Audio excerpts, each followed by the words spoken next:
right. You suspect you're out of sync. You think that you're out of your mind. Everything you know is wrong.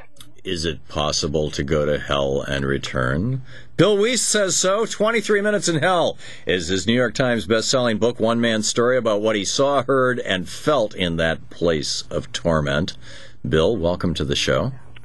Thanks, Tom. An honor to be with you. So what happened? Well, first of all, I'm assuming you had a near-death experience. Your heart stopped or something? Is that what led to this? Or No, actually, this was not a near-death. This was an out-of-body experience that's classified as a vision in the Bible.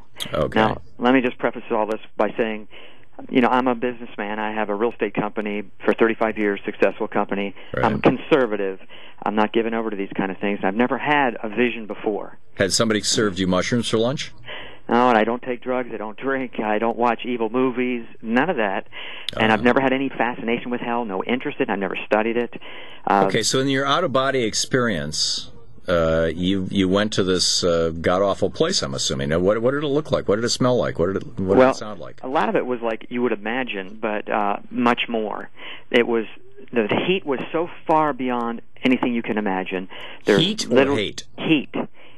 There's flames, fire, just like it's real. It's not metaphorical or allegorical. It's real flames. There are demonic creatures there that hate you and will torment you. You don't get to be with any people. You're kept isolated and apart. You have no conversation.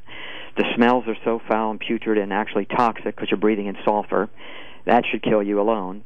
There's not enough oxygen to breathe, so that alone also should kill you. But you're not going in a body.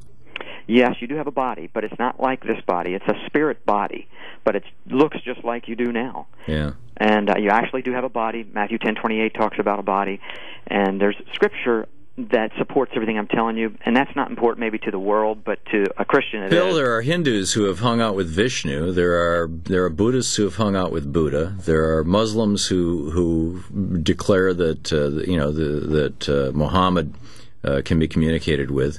There are, in the late 19th century in the United States, there's a major fad. I mean, it was arguably one of the major Protestant denominations was all these little splinter groups of people who were doing seances and having visions not unlike your vision, although actually, perhaps unlike in that they were wide and varied.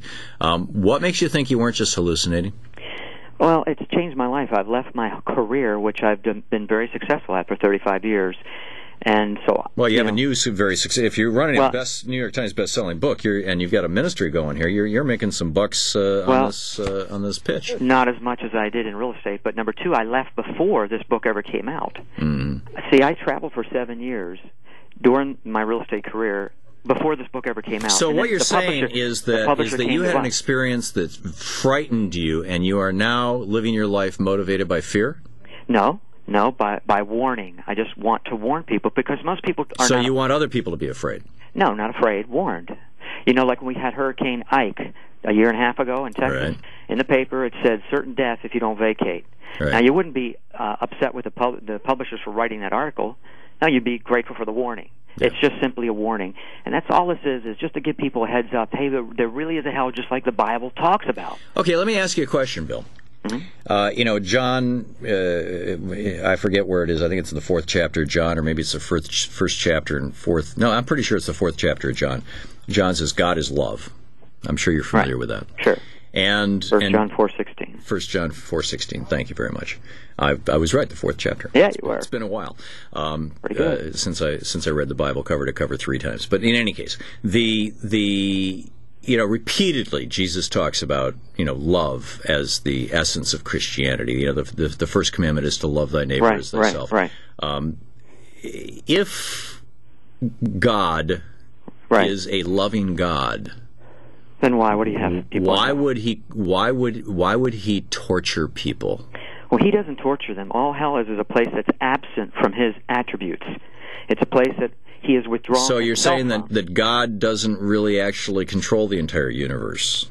Yes, he does control it. Well, then hell is part of his, it's the basement of his house then. Why does he allow, like John Wayne Gacy, he used to have a basement where he killed people and ate them and then stashed the bodies. Why is God doing the same thing? No, he's not. That's why he came and died, to keep us out of hell. See, all of us are already on the way to hell just because we're sinners. And God's perfect. We can't live in His kingdom because we would corrupt it just like we have the earth, right? But don't you understand that to suggest that a creator who brought us into the world and gave us life has decided that He's going to torture us eternally forever and ever with no chance of redemption makes it sound like God is a sociopath. Right, but He's not torturing us. We're just separated from Him. If we deny Him, He says, then you will die. And death means separation from Him. I don't disagree that being, frankly, and I know many of my listeners will disagree with me on this, but I don't disagree that being separated from some sense of spirituality, some connection with what you may call God, is a form of hell on earth. Does lead very often for many people to despair in a life of a sense of meaningless. But that doesn't require a sociopathic deity who's going to throw us into a lake of fire. Well, then why did He come and die for us? Well, what was the purpose? There's a whole lot of questions, but keeping us out of hell, I don't think is at the top of the list. Jesus. Well, what would be the reason then? Well, how about telling us to love each other? How about telling us to have peace on earth? How about telling us not to fight wars? Did He have to die for that? Well, it's what got Him enough attention to have it last 2,000 years. Well, yeah, but see, that's what the misunderstanding is. God is a God of love. That's why He gives us a choice. Love always gives a choice. And He says, here's how you get to heaven. I don't know. I love my kids, and I would never say to them, you better do what I say, or I'm gonna punish you forever. It's not punishing. It's saying, look, you want to live with me. I am. Okay, Bill Weiss, we're out of time. SoulChoiceMinistries.com is the website.